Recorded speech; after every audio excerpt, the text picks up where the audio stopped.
Torej, ne samo, da me je nagrada presenetila, presenetila me je tudi moja lastna reakcija na nagrado, ker sem bil zelo vesel.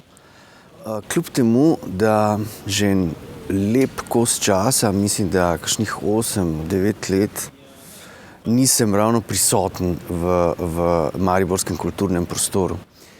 Ampak moram pa priznati, da je Maribor seveda formiral mene kot umetniško osebnost.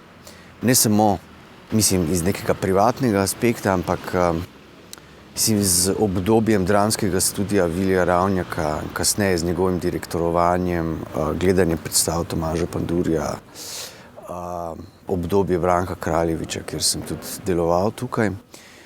Tako da se mi zdi, da sem pustil kar nek pečat v bistvu v tem mestu. Se pa še zelo dobro spomnim obdobja, kjer sem imel občutek, da je Maribor kulturna prestolnica, ne ta EPK, ampak dejansko kulturna prestolnica alternativne Evrope. To je bilo pa zelo daleč nazaj sicer in srčno upam, da se bo to mogoče kdaj v neki drugi obliki tudi vrnilo.